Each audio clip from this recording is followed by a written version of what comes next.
Bienvenido, en esta oportunidad vamos a realizar un ejercicio del cálculo del centro de masa en sólidos rígidos. Ten presente que los métodos que vamos a utilizar a continuación son bastante peculiares, por lo que estamos utilizando netamente matemática en lo que respecta a cálculo integral. Entonces vamos con el ejercicio.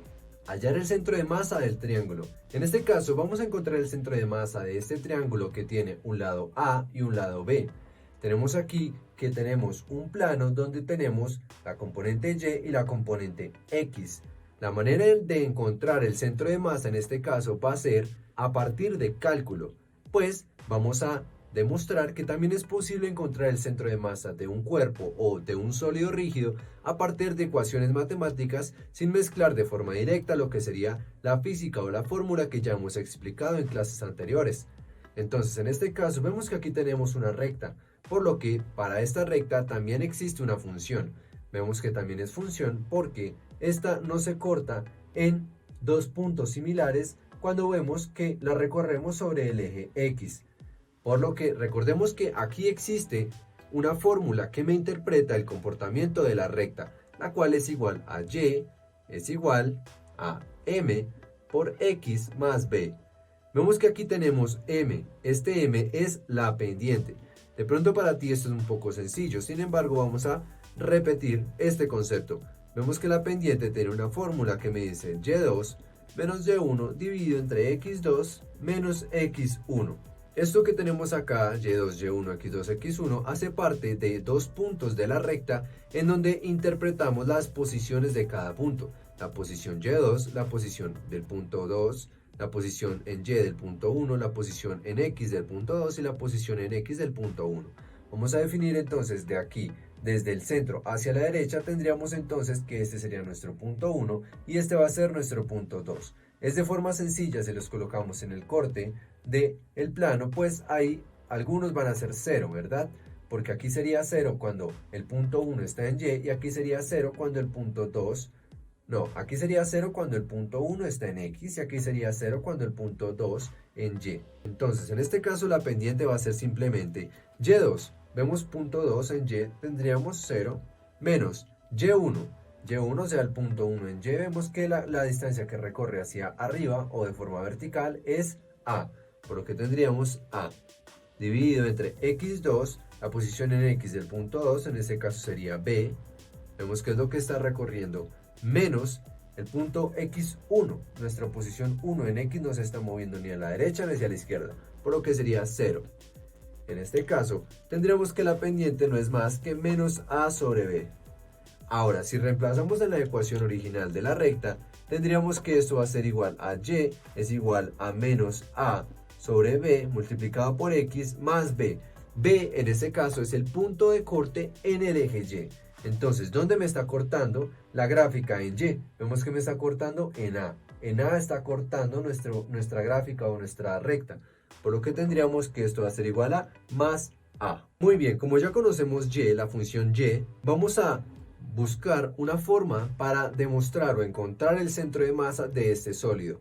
Hay una forma que me dice a mí la siguiente expresión. En X, el centro de masa es igual a la integral de X multiplicado por un diferencial de área dividido entre la integral del diferencial de área. Esta fórmula cumple el centro de masa para cualquier sólido rígido donde se conozca el área de ese sólido como tal.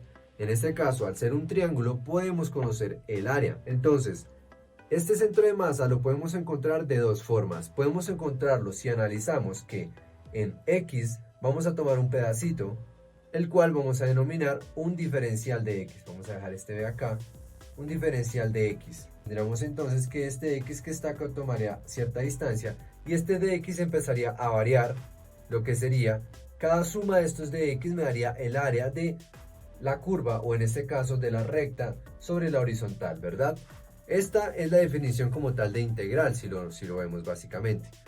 En este caso podemos hacerlo de esta manera o podemos hacerlo de manera contraria. Si despejáramos X tendríamos entonces lo contrario. Ahora, como vemos que nuestra fórmula nos muestra o nos dice que necesitamos un diferencial de área, en este caso simplemente sería que tenemos que pedacitos de dx, ¿verdad? Y para poder encontrar el área que es, son muchos pedacitos de x, o sea, aquí lo que tenemos que hallar es una multiplicación entre dx, varios de x, multiplicado por la función como tal, la función de la recta, que es y, que acabamos de demostrar, por lo que el diferencial de área va a ser igual a y multiplicado por dx.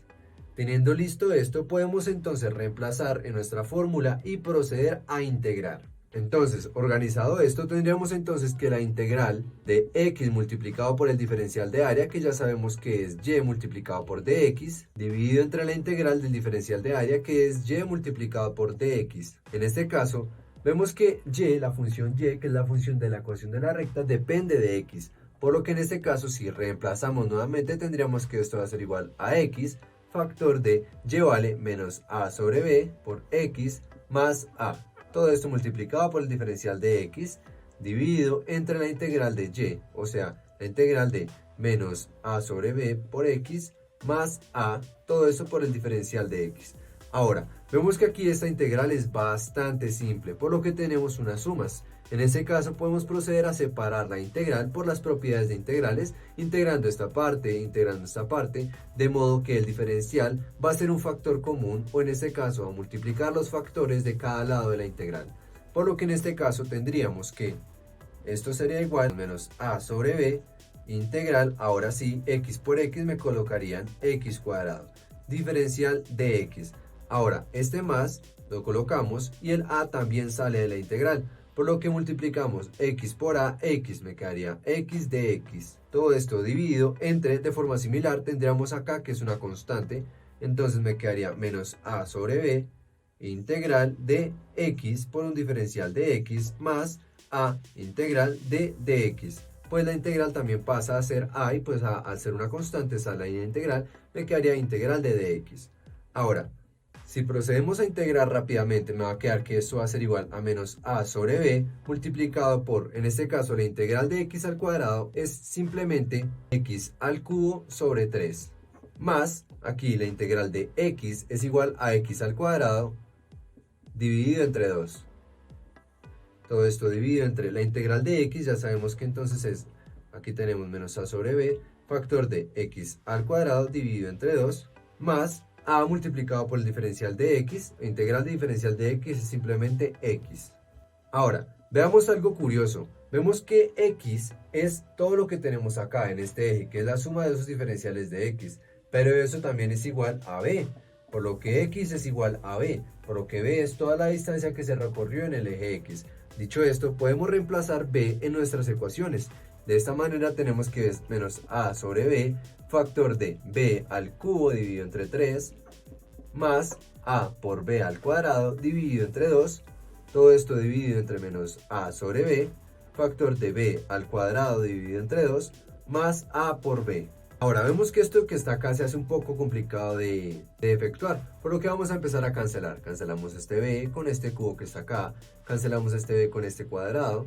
En este caso ya no tendremos más que cancelar, vamos a ver qué operamos. Algo también interesante acá es que podemos hacer un factor común de este negativo a ambos lados, por lo que tendríamos entonces, y también podemos hacer un factor común de a. Vemos que a hace parte de todo lo que está ahí, por lo que vamos a colocar menos a, factor de, en este caso me quedaría b cuadrado dividido entre 3, más b cuadrado dividido entre 2. Todo esto dividido entre menos a, factor de, bueno, el negativo como se cancela, aquí nos quedaría este negativo, menos por menos más, tal y como está allá. Ahora menos a, nos quedaría que se canceló un b cuadrado, me quedaría b sobre 2, menos por el mismo negativo, b. En este caso podemos cancelar este a con este a y el negativo adicional. Tendríamos entonces una resta y una resta aquí también. Me va a quedar entonces 2 veces b cuadrado menos 3 veces b cuadrado sobre 6, 3 por 2, 6, dividido entre b menos 2 veces b, este por este menos este por este, dividido entre 2.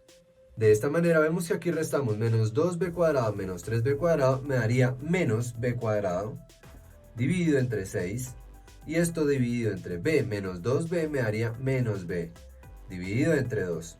Aquí vamos a hacer ley de extremos y medios, por lo que me quedaría menos 2b cuadrado, dividido entre menos 2, o bueno, en este caso es un 6 por b, menos 6b. Cancelamos los negativos y también cancelamos el cuadrado y reducimos la expresión. En este caso me va a quedar positivo, me va a quedar en b y me va a quedar como 1/3, o sea, b tercios. Este como tal sería el centro de masa si lo ubicamos de esta manera. Por lo que tendríamos, esto es b más o menos como la tercera parte. Aquí en x tendríamos el centro de masa y si hacemos el mismo procedimiento, pero esta vez ubicando lo que serían los rectángulos de esta manera y hacemos exactamente las mismas integrales y exactamente el mismo proceso, vemos que al ser simétrico a con b me va a quedar de la misma manera que sería a tercios, por lo que sería 1, 2, 3, acá más o menos 3. Bueno, en este caso vemos que esta distancia tiene que ser similar a esta, por lo que más o menos me quedaría que el centro de masa sería por acá y que realmente da coherencia a nuestra gráfica. Como lo pudiste notar, hay diferentes formas de calcular el centro de masa, en este caso para sólidos rígidos. Ten presente que aquí utilizamos fórmulas matemáticas como la ecuación de la recta, como la ecuación de la pendiente y adicional algunas integrales básicas. No siendo más, te espero en una siguiente clase para que sigas reforzando los conocimientos sobre el centro de masa.